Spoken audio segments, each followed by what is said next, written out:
Hey guys, it's Sam and this is my spring 2016 review. For my spring review, I talk about my gushes and my gripes in a number of different categories, including makeup, hair, skin, and life stuff. I do these seasonally instead of doing monthly favorites because I tend to stick to a routine seasonally and I don't go out and buy new products every month. And the season allows me to compile stuff over that time period because, like I said, I tend to kind of stick to a routine and I don't mix it up enough to have monthly favorites. First category I want to talk about is makeup. The first gush that I have is the Beauty Blender, and I know I am super late on this if we're judging it against the beauty community and they've all been using this thing for years, but I was always a brush girl with foundation. I did not want to even try a sponge. I thought they were gross, and I kept hearing about the Beauty Blender and I knew I had to give it a shot because my skin in recent years has gotten a little more dry and I thought that a sponge with a little bit more moisture in it, especially the wet Beauty Blender, would be a lot better, and it turns out that it was. I originally started using it with the Urban Decay Naked Skin Concealer, and now I also use it with my new foundation, which I will talk about in a second because I love it.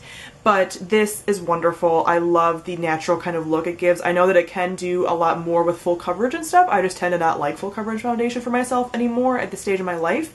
But this thing's amazing. As you can see, it's dirty because I use it. I use it today. It's totally worth the hype. I know some people say that the Real Techniques one is very similar. I have not tried the Real Techniques one. My best friend has it and she said that she loves it. But this one is definitely amazing. My next gush is the Makeup Forever Face and Body Foundation, and this is amazing and completely blew away my expectations for it. I have heard about the MAC Face and Body Foundation for years, but I also been really skeptical to ever try MAC foundations because I've heard from a lot of people that they break them out and they're just not that good, that they're very like heavy. So I didn't want to try that, but I've never tried a Makeup Forever foundation, although I've heard amazing things about it, and I figured out that they had a pretty large range of colors for the face and body. And I was looking for a foundation that just kind of evened out my skin a little bit, that definitely showed my imperfections through it because I do use concealer, but that wasn't completely like nothing there. I didn't want like a BB cream. I wanted a foundation, but like a liquid-based foundation. That's what this is. So it's very liquidy. You shake it up, you can kind of hear a little bit. It's very, very liquidy, and when you pump it out, it kind of looks very, very watery. And it dries down fairly quickly, but I just pump it on my hand, and then I put it all over my face with my finger, and then use the Beauty Blender to blend it in. And it just looks like skin. It has like a moistness to it, but not in like a dewy, over-the-top gross, because I don't tend to like an overly dewy finish. I don't want to look like I'm sweating. I like just like, this looks like skin when skin is dry, and it's just normal, not anything, not flaky, not anything, just like a normal skin. That's what I want my skin to look like, and this is what this gives me.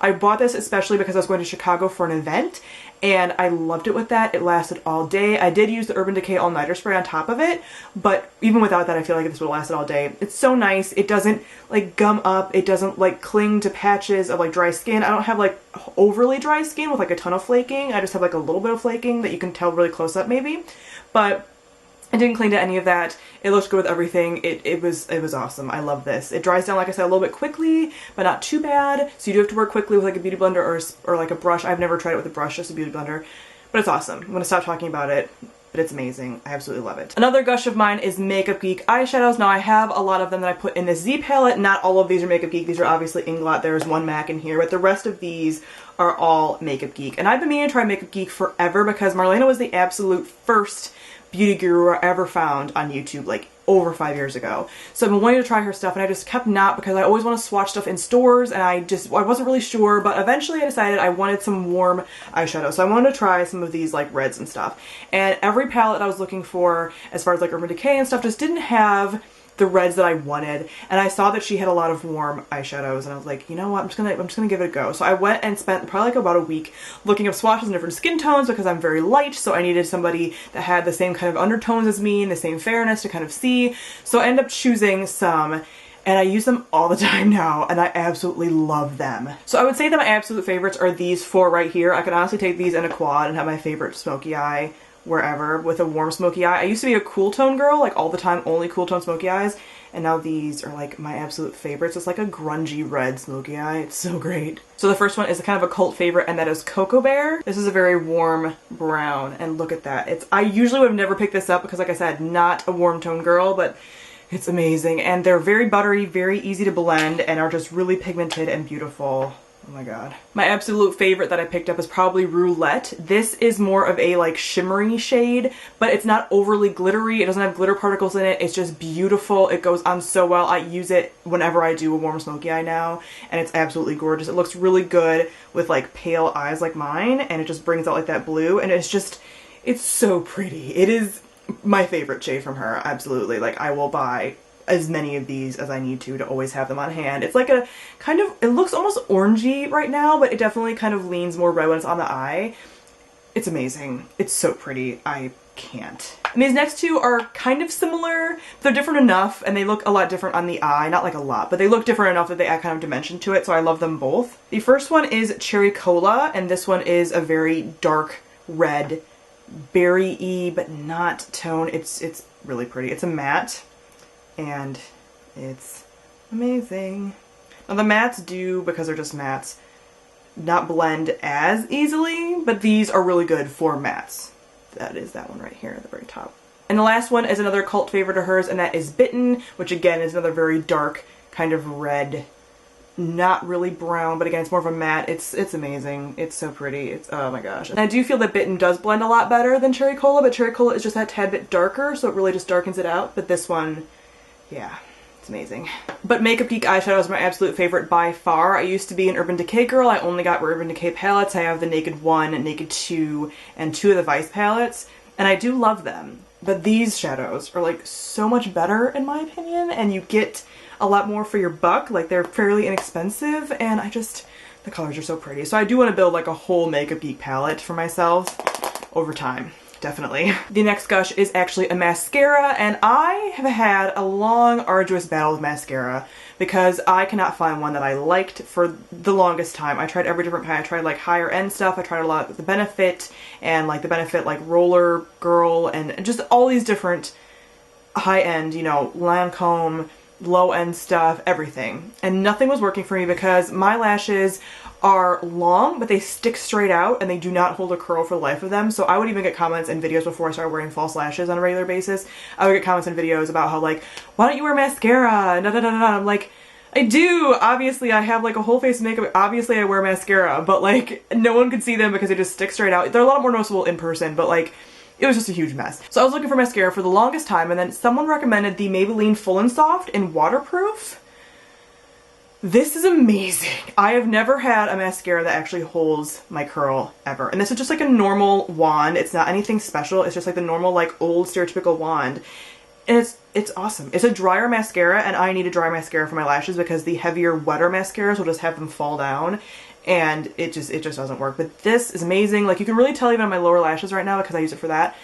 It's beautiful. It's so amazing. And I even like sometimes the wand is so big that occasionally if I go a little bit too like overzealous with it, I'll get some of my lower like under my lashes and stuff, which is fine with me because like I said, I go for like a more sometimes like grungier look, so it actually kind of like smudges really well under there, but it's not always like clumpy or anything like that. It doesn't smudge that easily, and it's a waterproof mascara that isn't super hard to get off. Yes, you have to use like a nicer, reliable makeup remover. If you use like an oil cleanser, it should work, and it's from the drugstore, which is like even better. The next gush I want to talk about is just a line of liquid lipsticks, and that is the Anastasia Beverly Hills liquid lipsticks, and I was very reluctant to even love these as much as I do for the longest time because they are so expensive. These are 20 bucks a pop here in the United States, and they're just expensive. But they're my first liquid lipsticks I ever tried, and they're my favorite formula so far. I have tried the ColourPop Ultra Mattes. I do like them for the price, but I don't love the formula. I don't love exactly how dry it gets, and I think they're a little bit harder to apply. These are more of like a moussey consistency, and they have a nice doe foot, but they're not overly liquidy. I feel like the Ultra Mattes from ColourPop can get a little more like ultra liquidy, which some people really like. I just don't tend to enjoy as much. So these are a little more moussey. They're just nice. They smell nice, which isn't really a huge factor, obviously, but like it is a nice thing. And they just apply really easily. It's really easy to get like the nice lip line with them, where I feel that the ColourPops I have to keep applying and applying because it is that, just the consistency of theirs isn't as great. So I love these. I have 3 colors. I have Lovely, which is this one. I have Crush, which is more of a leaning a little bit browner of a like nudie pink, and then I have Sad Girl, which is my absolute favorite. It is a really dark kind of purpley with some glitter in it. It's beautiful, and I've worn it a ton. It's an absolutely wonderful color. So I begrudgingly buy more of these because they're really good. And I hate to even say that. They don't apply like the absolute best. They do kind of vary color to color, and that's how a lot of liquid lipsticks are. So this one I would say doesn't stick as much. This is lovely, and Crush doesn't either. But Crush is closer to my actual lip color, so it's not a big deal. I do feel like Sad Girl is probably the best one out of all of them, but again, when it does wear off, it just doesn't look as good because it's not my lip color. And that's true of any liquid lipstick though. Like if you eat anything oily or something, like it's gonna come off. So these don't dry down as completely dry, which I used to not like as much, but now I do like a lot more to have a little more tackiness to them, and they're my favorite. But I have just recently, so I wasn't included in this, I just ordered a Jeffree Star liquid lipstick that I've been using for about a week, and I do like that a lot. So I want to order more from him to see and make sure that I like them, which is why I didn't mention these until now, because I have 3 of them. I'm going to get more because I love them, but I think his might also be in the running for my favorite formulation as well. Yes, although I do love ColourPop still, I do love how cheap they are and how they have so many colors, but I do think these are my favorite formula so far. The next thing I want to talk about is a false eyelash, and that is the House of Lashes Smokey Muse. And these are not on their normal case or anything like that because I don't know where it is right now. But this is what they look like. I've been wearing them absolutely since Christmas when I got them, actually, because I got a whole order of House Lashes for Christmas.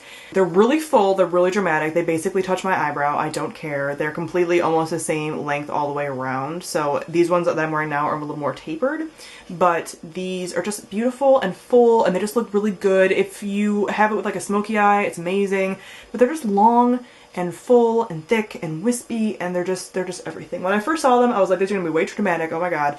But they're awesome, and they fit my eye perfectly, which doesn't always happen. I don't usually have to like trim or something, but these fit my eye really well, and they just look great all the time. And the last thing that I want to talk about is actually a brush, and that is the Real Techniques Metals blending brush, the tapered white blending brush. I was very skeptical to buy this. I just wanted to buy a makeup brush at the time, and these were on, I think, on like sale or something at Ulta. But when I bought this, I wanted to get this because my blending was just not working out for me. I was using the same like techniques I had always used, but for some reason the colors were just not looking good. They were looking muddy, they were looking gross, the color wasn't getting picked up, and it was like I wasn't even putting anything on. It was really frustrating.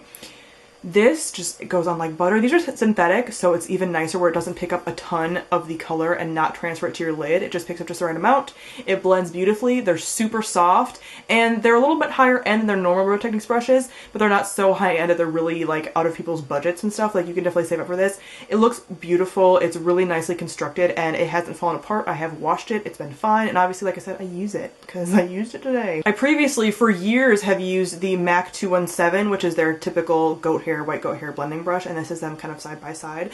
So the Real Techniques one is a little bit fatter, and it just looks better overall. I mean, this one is really old, so maybe it just like worn itself out and I couldn't really use it anymore, but I actually tried to use this one earlier today, and when I was picking up the shadow, it was a Makeup Geek one, I was picking it up and then tapping it off, and like everything was coming off the brush. It like wasn't holding anything. I'm like, what the heck? And this one, I did the same thing with the same eyeshadow, and it worked perfectly. So I don't really like this one anymore, and this one's like scratchy now. Again, maybe it's just like old and I need to just replace it, but there's no need to replace it and spend like more money than I need to when I have this. Now before I get to the gripes for the makeup, I do have an in-between category of something that I'm not sure how I feel about it. And that is the House of Lashes Lash Glue. Now this stuff is super high powered. Your lashes will stay on. They will not fall off or anything. It's pretty awesome. I always have used the Duo Lash Glue for years, but I heard really good things about this stuff. And it's true, and it's a little brush on one, and it is kind of like goopy because that's just how this thing looks. Like, I cannot clean it for the life of me. But this is a little brush, so you can brush it on the ends of your lashes, stick it on. It also smells like, it has a scent to it. It's almost like a flowery, I don't know. They scent their glue. So this is a scented one, and the scent is one of the reasons where I'm like, oh, I don't know, because it doesn't smell really awful like liquid latex does, like the Duo stuff does. But it also is like overpowering in the scent where like I'm not really sensitive to scent at all, but this stuff will smell for like, you'll smell it even when it's dry on your lids. Like if your like lashes like will flutter and you'll be like, what's that smell? Oh, it's my lash glue. So that's a little bit annoying. And also, even though these stick on like nobody's business and like they will not come off, they also will not come off. So I use like a dual phase, like I said, makeup remover, and Usually with like Duo, you can just like set that on, let it sit there for a second, and then kind of like just like pull your lashes off without it ripping everything off. This, like, it will not dissolve. So I was like ripping them off a little bit and it would rip my eyelashes off with them, which is really shitty. And I'm not sure if that's because of my lashes being weak at the time, because my hair is still kind of recovering post chemo, or if it's just like this is not coming off and it's taking my lashes. But I would have like, I would find lashes like in the glue, and it wasn't like a ton of glue. I wasn't using too much glue. Like, I know what to do with lashes. I've been using them for like a little less than 10 years probably, but that's a long time to be using lashes, so I know what to do. But it just was ripping off my lashes, and that's not cool because I don't want to have to wear false lashes every day just because your lash glue is ripping off your lashes. So I'm going to use this only for special occasions. Like if I'm going to be out all day in lashes, which is like never, but if for some reason I'm going to be, then I'll use this probably. Or if I'm going to like, somewhere would be like really hot or something where like normal lash glue might fail, but it's not necessary for everyday wear, or not even every day because I don't wear lashes every day. But like, you know, it's not necessary for like every lash application because like I said, it's potent stuff, which is great. But it's like too potent, which is not great. And now I have some gripes to share with you. The first gripe is actually a fan favorite, and that is the Anastasia Dipbrow. Now, I've tried Dipbrow a couple times. I tried it a couple years ago in like the brunette shade, which is my natural shade, and I didn't like it then. I took it back right away. I wasn't a fan of it. And I continued to use the Anastasia Normal Brow Wiz, which is what I continue to use now. Then I decided when my hair was falling out that I wanted to get Dipbrow because Dipbrow is a waterproof brow product, so I wanted to see if I liked this and if my eyebrows were going to fall out, which I was petrified that they were going to. They didn't end up falling out, but I was really scared they were going to. So I wanted to get this that I could wear, you know, have brows out and it not fall off my face or whatever. So I did try this. I did wear it a lot. I'm wearing it right now, actually. I do wear it, especially if I'm wearing a wig that's not my natural hair color, because my natural brows are too dark to pair with like a wig like this. And even this, some people might say is too dark, but this is in the shade Taupe, so it's a little more of like a neutral, and I feel like I can wear it with multiple different things. But I do not like this and how it applies. It's really difficult to apply, and I've watched a ton of videos on it and everything. I got the actual brush. This is the Anastasia Beverly Hills brush. I do like this because it has the spoolie and the brush and everything. It does work really nice, and it's really thin line, but everyone says like just tap your brush in. If you just tap your brush in, like nothing comes on and you have to like sit there for like 15 minutes and just like keep tipping your brush in and making little, it's a whole mess. Like you don't get any product. And if you tap it in just a little bit harder, then you get like a ton of product. It's like a harsher line. So I think if you have the need or the desire to have really full brows, I think this works. Like if you want really, really full, like really dark or thick brows, I think you really would like this. I know a lot of people use it and love it. But I don't think that this is good for everybody. I don't think this is good for people that have just like naturally thinner brows. I have like in between normal brows, I guess, but I don't have like thick power brows or anything, so I don't think that this really works for me. I don't need a waterproof. I just get it, like I said, because I thought my eyebrows were gonna fall out and I wanted to have that for like lasting all day. But I don't need this day to day. I think the Brow Wiz works like completely perfectly, and I'm going to continue to use that. I might even buy that in Taupe eventually so I can continue to wear that with like wigs and stuff. But this stuff, I've used a lot of it. Like yeah, it's just annoying. Like it does last a long time, but it's not for me. I don't like how it applies. It's not a fun time. And my last gripe is actually another House of Lashes product, and that is the House of Lashes Lashes in Boudoir. I got 3 pairs of these along with the 3 pairs that I got of the Smokey Muse for Christmas, and I was really excited about both of these, but for some reason these didn't work at all. I don't even know what's wrong with them. These are the premium ones. They're a little bit thicker, I think, but the band didn't work. Like it wouldn't fit on my eye. I did a measurement because I have like a little like measuring thing that comes with them. I couldn't figure it out. I tried trimming them to see if I could do like little like demis kind of and like half ones for just the outside. That didn't work. Like I actually ruined 2 pairs of these because I was trying to make them work for me, like trimming them and stuff. It just didn't work. I don't know what it is. Like they look like they're the same band size as the other ones, but they just don't work for me, and it makes me so frustrated because I want to love these and I want these to work and they don't. So it's sad, but these style for me it just doesn't work. And I want to try some more from House of Lashes, like the Iconics, but I'm a little nervous because these kind of feel like they'd be very similar to the Iconics, and they have like a really thick band, which is fine sometimes, but if you're not wanting to wear like a ton of liner, like the thick band sometimes doesn't work as well. So yeah, this is really inflexible. I can never get them on my damn eye, and like I said, I'm used to putting on lashes. Like I've been doing it for a while, so these wouldn't really recommend, especially because they are at a premium price point. The next category that I want to talk about is skin, so the first thing is my gushes. My first gush is the Cosrx Galactomyces 95 Whitening Power Essence. It is one of the first steps in the skincare routine. I do follow an Asian skincare routine if you're not familiar, so this is one of the first things that I do right after I put on my toner. and it's amazing. It's supposed to kind of like whiten and brighten your skin. This is not a bleaching product at all. It does not bleach your skin.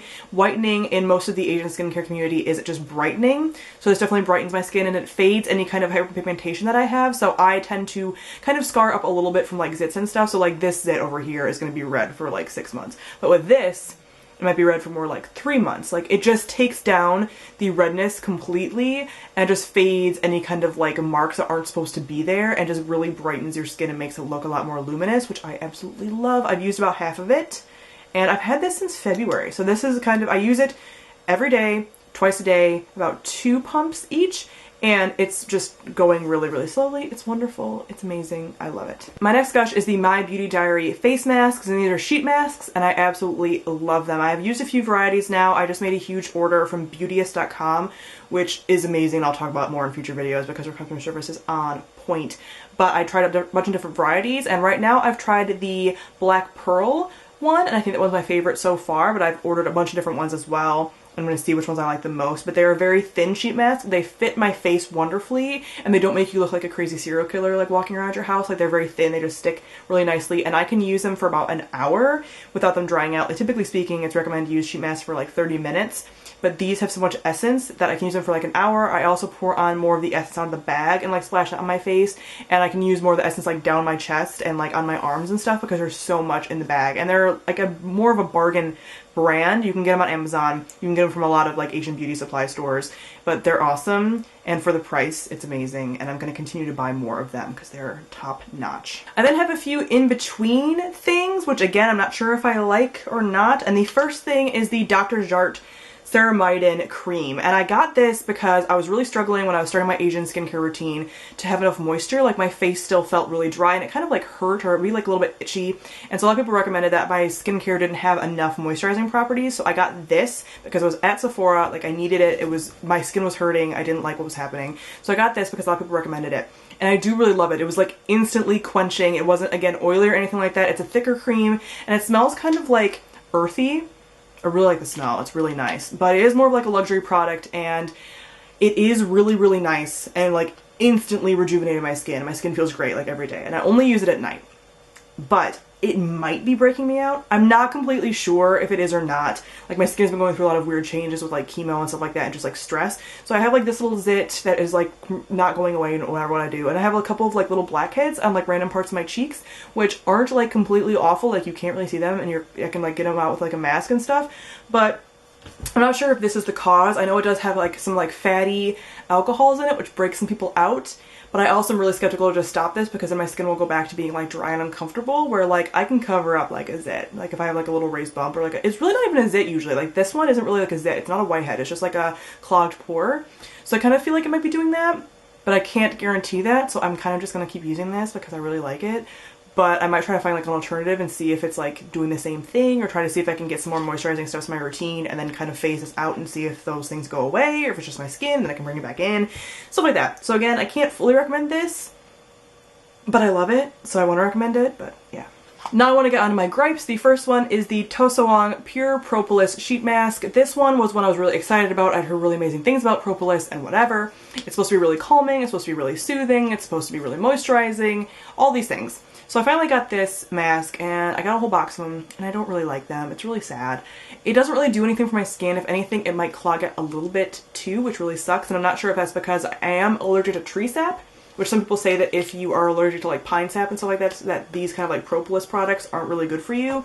So I've never tried anything else propolis, so I don't know if that's the thing, but it didn't really work for my skin at all, and it's very, very sad. And I have more of them. I'm going to keep using them like every once in a while, but it just makes my skin like more sticky. And it's so sticky that like after I put everything else on top of my sheet mask essence and stuff, it remains sticky, and it's even a little bit sticky the next day, and it's not a fun sheet mask. I have other ones that I like way more. I do like the fit of these, so I might get some more like different varieties because this comes in like different flavors that's not propolis, but this one let me down. And my last gripe is the TonyMoly Pumpkin Sleeping Pack. This one I got as a sample, so I don't have it to show you, but this is supposed to be the very last step in your skincare routine. It's supposed to kind of seal in everything, and I was using it before I got the Dr. Jart cream to try to help with my moisture and everything. I did not like it. I used it once, and it was like, it didn't really matter as far as like heaviness or anything like that, but the smell is overwhelming. It says pumpkin sleeping pack, so I thought it might be like pumpkin-y. No, it smells like really overpowering men's cologne, and I did not like that at all. I mean, it sticks with you like the whole day, and it was even on my pillow the next day and I can still smell it for like a week after. It was bad. I do not recommend it. It didn't do anything moisturize, it didn't help me or anything, and I know there's tons of other sleeping packs that I can try, and this one was not one of them. Last thing I want to talk about is hair, and I actually only have a gush for this because I haven't used a ton of hair products enough to know, because my hair being so short, it's hard to tell how things are really working. So I think as my hair gets longer, I'll be able to kind of figure out what I like and what I don't like. But this thing I've been meaning to try forever, and I'm so glad I finally did, and it is the Curl Junkie Repair Me Reconstructive Hair Treatment. So this is a protein treatment, and I've been really skeptical when I had longer hair to try protein treatments because I was afraid it was going to ruin my hair, dry it out, and just make it kind of gross, because a lot of people said that like protein doesn't work for them. But a lot of people said that protein does work for them. So I thought that with my hair being kind of brittle and breaking off and stuff like that, that I wanted to try protein treatment as kind of like a rejuvenation for my hair as it grows. This is awesome. It smells amazing. It smells kind of like, yeah, like coconutty. It smells kind of like suntan lotion, which I love, but I know some people don't, but it's amazing. And this is so like nicely moisturizing along with being like a protein treatment. So it's like hydrating. I don't use it like back to back or anything, but my hair feels so silky soft after, and it's so amazing. So I'm interested to see what happens when my hair gets longer and I can really see the effects of it and see if it makes my hair like more bouncy and nice and wonderful. But even my short hair is really nice. So I use this about every, maybe like once a week to once every like 2 weeks or so. Really nice, really nicely moisturizing. I love it. And the last thing I want to talk about is just some life stuff. And for my gushes, I have a lot of really great things that happen in spring. Spring was like a really good time for me. I had a really bad fall and winter, and spring was great. Spring was when I found out that I was in remission, which is awesome. And still, it makes me so happy. I had a whole video about that, which I will link if you are interested in like me talking about it a little bit. So that's exciting. I also went to Chicago for BEA, which is Book Expo America. I have more information about that on my other channel if you're not familiar with my other channel. So that was awesome. I love Chicago. I'm from the Chicago area, so going back home was really great.